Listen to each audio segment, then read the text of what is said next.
जाएंगे, किस तरह की कार्रवाई की गई है, क्या प्रोसीजर? ऐसा है, आज मैं सीएम फ्लाइंग के साथ लिबान जो फर्टिलाइज़र की फैक्ट्री है ये खैरेका में, इस पे रेड की है, जिसमें हमें कई तरह के कुछ एक्सपायरी प्रोडक्ट बायो फर्टिलाइज़र मिले हैं। जो सही प्रोडक्ट हैं उसकी हम सैम्पलिंग कर रहे हैं और इसके अलावा पूर्ण जांच कर रहे हैं, डॉक्यूमेंट्स की भी जांच कर रहे हैं। जो भी गलत पाया जाएगा और एज पर फर्टिलाइज़र एक्ट इसके खिलाफ कार्रवाई करी जाएगी। तो किस किस तरह के सब प्रोडक्ट यहाँ थे, क्या? यहाँ बायो फर्टिलाइज़र भी है और केमिकल फर्टिलाइज़र भी है। बायो फर्टिलाइज़र कुछ जो जिनकी कुछ एक्सपायरी मिले हैं वो हमने सीज कर लिए हैं और जो सही हैं उसकी हम सैम्पलिंग कर रहे हैं। क्या डुप्लीकेसी है भाई कोई मामला? डुप्लीकेसी का तो देखो अभी कुछ नहीं कह सकते। ये नमूने लिए जाएंगे, नमूने जांच के लिए भेजे जाएंगे, जांच रिपोर्ट आने के बाद अगली कार्रवाई की जाएगी। सर पहले भी की गई है कार्रवाई? कुछ नहीं, पहले हम रूटीन में सैम्पलिंग करी थी। पीछे हमने 2 सैंपल लिए थे। एक सैंपल मिस ब्रांडेड आया था, एक सही आया था। जो मिस ब्रांडेड आया था उसकी एज पर एक्ट कार्रवाई चल रही है इस पर। उसकी इन्होंने रीटेस्टिंग की अपील की हुई है। जैसे रीटेस्टिंग का रिजल्ट आ जाएगा उसके बाद एज पर रिजल्ट अगली कार्रवाई की जाएगी। कितने ब्रांड के लाइसेंस पाए गए सर इनके पास? नहीं, ये तकरीबन जितने प्रोडक्ट हैं ना वो लाइसेंस पे ऐड है। अभी तक हम जांच कर रहे हैं। जांच में ऐसा कोई मिला, कोई एक आधा प्रोडक्ट अनऑथराइज मिला तो वो उसकी धारा और ऐड हो जाएगी कि अनऑथराइज की कार्रवाई हो जाएगी। अगर ऑथराइज प्रोडक्ट हैं तो सैम्पलिंग हो जाएगी। अभी जांच चल रही है। लेवल के कुछ प्रोडक्ट? हाँ, कुछ अंदर शीशी मिली हैं, वो अभी जिस पे अभी लेबल नहीं लगा हुआ, छोटी छोटी शीशी हैं, उसकी भी हम देखेंगे क्योंकि उसका सब नमूना तो नहीं ले सकते क्योंकि कुछ लिखा हुआ नहीं है। वो जांच का विषय है, क्या है उसके अंदर वो जांच के बाद ही पता लगेगा उसका। तो ये डिस्ट्रॉय करवाया जाएगा माल? नहीं, अभी एक बार लीगल प्रोसेस होएगा उसके बाद फिर इसको डिस्ट्रॉय कराएगा एज पर निर्देश कोर्ट के नियम अनुसार, एक्ट के नियम अनुसार अगली कार्रवाई की जाएगी। फैक्ट्री को नोटिस वगैरह दिया जाएगा सर? नहीं, अभी देखते हैं। जो अनियमितताएँ पाई जाएंगी उस अनियमितताओं को देखते हुए नोटिस भी दिया जाएगा, नमूना भी भरा जाएगा, सारे नमूने भरे जाएंगे और जो अनऑथराइज प्रोडक्ट मिलेगा उसके हिसाब से उसकी कार्रवाई की जाएगी। अभी जांच चल रही है। कितना का एक्सपायर माल मिला सर?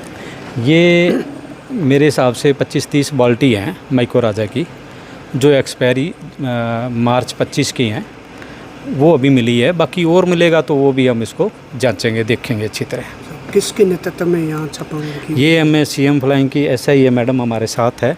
इसके अलावा ईश्वर जी हैं, सब राजेश जी हैं, इंस्पेक्टर हैं, ये सारी जितेंद्र जी हैं, पूरी टीम है सीएम फ्लाइंग की। और मेरे साथ मेरी पूरी टीम है, APPO है विजेंद्र जी और राकेश कुंट हैं जो SMST&I हैं और QCI हैं। हमारी पूरी टीम है, पूरी जांच करेंगे, जांच उपरांत कार्रवाई करेंगे। कहाँ जाता था इनका माल? नहीं, ये अभी कुछ नहीं पता लगा। वो हम इसके बिल वगैरह चेक करेंगे, कहाँ बेचते हैं, तो उससे डिटेल पूरी आ जाएगी। Thank you. गुरप्रीत है। एज इट जो भी हमारे पास गवर्नमेंट की जितनी भी परमिशन है उसके हिसाब से यहाँ वर्किंग हो रही है। ऐसा कोई कार्य यहाँ पे नहीं है। गवर्नमेंट का काम है, यहाँ पे जो काम चल रहा है, जिसका लाइसेंस दे रखा है उसके अकॉर्डिंग वो अपना सैंपल लें। सैंपल अगर उनका सैंपल फेल आता है या उसमें कोई दिक्कत आती है तो उसके बाद में हमारे से बात करें। हम वही चीज़ बना रहे हैं जिसका गवर्नमेंट ने लाइसेंस दे रखा है। लाइसेंस किस तरह के प्रोडक्ट यहाँ से सेल आउट होते हैं? हमारे फर्टिलाइज़र के हैं, बायो फर्टिलाइज़र और फर्टिलाइज़र के जितने भी प्रोडक्ट हैं वो आपने देख ही लिया है, पीछे वीडियो भी बनाई होगी आपने।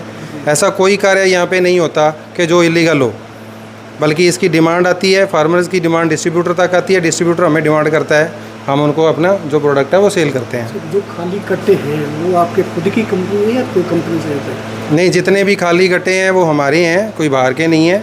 देखो पैकिंग मटेरियल तो रहेगा ही, जब हम सेल करेंगे कोई चीज़ तो पैकिंग मटेरियल तो रहेगा ना उसका। खुद की पैकिंग करके आ रहे हैं? हाँ, खुद की पैकिंग करके ही हम बेचेंगे ना। हम सेल्फ मैन्युफैक्चरर की परमिशन ले रखी है। तो एग्रीकल्चर लाइसेंस ने भी, एग्रीकल्चर में भी जो हमें डिपार्टमेंट में लाइसेंस दे रखा है तो हमें जो दे रखा है उसके अकॉर्डिंग ही हम उसको पैक कर रहे हैं, बेच रहे हैं। बिना लेवल के भी कुछ पैकेट और नहीं, वो हमारा क्या है, केमिस्ट कुछ चीज़ें ऐसी होती हैं जो जिसको रिजेक्ट कर देता है। तो जब उसने केमिस्ट ने रिजेक्ट कर दिया कि ये चीज़ बेचने वाली नहीं है, इसको बेचने लायक नहीं है, तो उसको हम डिस्ट्रॉय कर देते हैं, उसको डेड स्टॉक में मान लेते हैं हम, उसका हम बेचते नहीं हैं। स्टॉक रजिस्टर में एंट्रियाँ हैं? नहीं, जो डेड है स्टॉक उसका है। नहीं, आप उसमें ये चीज़ देख रहे हो ना, जैसे मान लो आपने 2 ब्रांड देख लिए जिनको हम बना के देते हैं, वो भी ब्रांड देख लिया, आप ऑर्गेनिक मैन्योर है उसके ऊपर, तो हमारे स्टॉक रजिस्टर के अंदर वही लिखा होगा, ऑर्गेनिक मैन्योर के नाम से होगा कि इतना डेड स्टॉक है। अब माइक्रोराइजा की है, आपने 2 तरह की पैकिंग किसी की देखी है, तो उसमें माइक्रोराइजल बायो फर्टिलाइज़र की होगी। तो माइक्रोराइजल बायो फर्टिलाइज़र जो हमारा डेड स्टॉक है उसका उसके अंदर एंट्री है, एज इट इज़ ही एंट्री है, उसमें कोई भी छेड़छाड़ नहीं है। नहीं, उसमें माइनर 25.25 का फ़र्क है, वो उसकी हमने री अपील कर रखी है, उसका रीसैम्पल हो जाएगा, हमें कोई दिक्कत नहीं है। ऐसे तो हमारा जिंक का पास भी बहुत सारे पास भी हैं, कम से कम एक थोड़ी हुआ, हमारा सैंपल तो बहुत है। ये तो रूटीन की चीज़ें हैं, चलती रहती हैं। और हमारे पास भी सैंपल पास आए, एक आ गया, मान लो 20 सैंपल में एक को फेल आया है, वो भी माइनर आया, तो हो सकता है कोई आगे केमिस्ट बैठा हो, उसमें कोई दिक्कत हो, लेकिन हमारी लैब से वो 101% प्योरिटी के साथ गया है, गलत नहीं गया। मौके पे अधिकारी बता रही हैं 25-30 बाल्टियाँ हैं जो एक्सपायर डेट की है, गोदाम में रखना कोई जायज़ है सब? बिल्कुल जायज़ है। जो चीज़ डेड हो जाएगी, एक्सपायर हो जाएगी, उसको डिस्ट्रॉय कहाँ करें?